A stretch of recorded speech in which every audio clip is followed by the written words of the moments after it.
இன்று முதலமைச்சர் அவர்களால் தேசிய தகுதி மற்றும் நுழைவுத் தேர்வு குறித்து தமிழ்நாட்டுக்கு விலக்களிக்க வேண்டும் என்ற தீர்மானம். பொதுவாக இதற்கு முன்பு தமிழ்நாட்டில் நுழைவுத் தேர்வு இருந்தது. அன்று நுழைவுத் தேர்வு தமிழ்நாட்டில் அறிமுகப்படுத்தி நடத்திய நேரத்தில் அதை முதலில் எதிர்த்தது மட்டுமல்ல, அன்றைய முதலமைச்சராக இருந்த முத்தமிழரின் கலைஞரிடத்தில் இதே அவையில் முதலில் நான் தான் கோரிக்கை வைத்தேன். மாண்புமிகு முதலமைச்சர் அவர்களே, இது ஏழை மாணவர்களுக்கு மருத்துவக் கல்வி உயர்கல்வி என்பது எட்டாக்கனியாக இருக்கிறது. இந்த நுழைவுத் தேர்வு நுழையா தேர்வாக அமைந்திருக்கிறது. ஆகவே இது கூடாது என்று முதலமைச்சரிடத்தில் கோரிக்கை வைத்து பேசினேன். அதற்கு பிறகு எல்லா அரசியல் கட்சிகளும் ஒன்றாக சேர்ந்து அதை ஆதரித்தார்கள். ஆதரித்ததன் அடிப்படையில் தமிழ்நாட்டில் இந்தியாவுக்கே வழிகாட்டியாக நுழைவுத் தேர்வு ரத்து செய்யப்பட்டது தமிழ்நாட்டில் தான். அது கலைஞர் அவர்கள் தான். அப்படி நுழைவுத் தேர்வின் மறுவடிவம் தான் இந்த நீட் தேர்வு. இது தகுதின்னு சொல்றாங்க.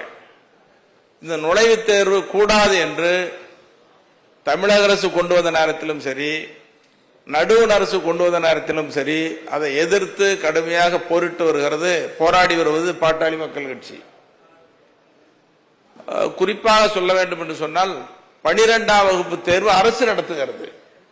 அப்படி 10ஆம் வகுப்பு தேர்வு 12ஆம் வகுப்பு தேர்வை அரசே நடத்திவிட்டு மீண்டும் இன்னொரு தேர்வு எதற்கு என்பதுதான் மிகப்பெரிய கேள்வி. அப்படி கேள்வியாக இருந்தாலும் கூட மாநிலங்களுக்கு மாநிலங்கள் வேறுபாடாக இருந்தாலும் அது தமிழ்நாட்டுக்கு தேவை என்பது ஒட்டுமொத்த தமிழ்நாடு மக்களின் கருத்து, பாட்டாளி மக்கள் கட்சியின் கருத்து, முதலமைச்சர் அவருடைய தீர்மானம். இதைத்தான் 2 முறை இந்த மாமன்றத்தில் தீர்மானமாக நிறைவேற்றி அனுப்பியிருக்கிறோம். அந்த அடிப்படையில் இந்த தகுதி தேர்வு என்பது தகுதியின் அடிப்படையிலே தான் 12ஆம் வகுப்பு மதிப்பெண் பெறுகிறார்கள். அந்த 12ஆம் வகுப்பு மதிப்பெண் என்பதே போதுமானது, இன்னொன்று தேவையில்லை. அது மட்டுமல்ல, இந்திய அளவில் எடுத்துக்கொண்டால் மருத்துவக் கல்லூரிகள் அதிகம் இருப்பது தமிழ்நாட்டில்.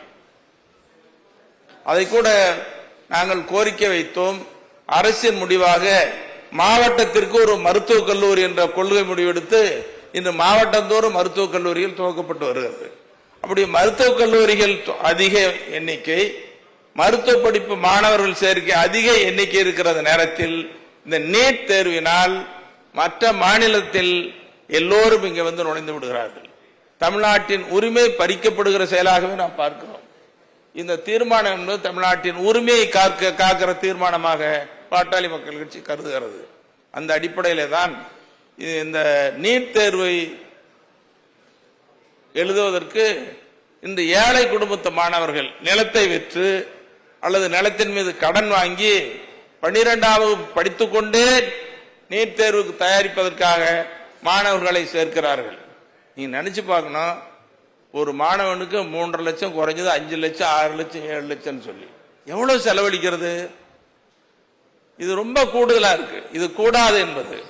இதையெல்லாம் நீட் தேர்வில் எப்படியாவது தேர்ச்சி பெற வேண்டும் என்று முயற்சித்த மாணவர்கள் மாணவிகள் இயலாமையினால் தற்கொலை செய்யக்கூடிய சங்கடமும் பார்த்தோம். எத்தனை தற்கொலை சாவுகள் நமக்கு பாடம் கற்பித்திருக்கிறது ஆன காரணத்தினாலே. இப்படி இந்த நுழைவுத் தேர்வு என்பது நுழையாமல் இருப்பதற்கான ஒரு தேர்வாக பாட்டாளி மக்கள் கட்சி கருதுகிறது. இந்த தீர்மானம் தமிழ்நாட்டின் உரிமையை காக்கிற தீர்மானம்.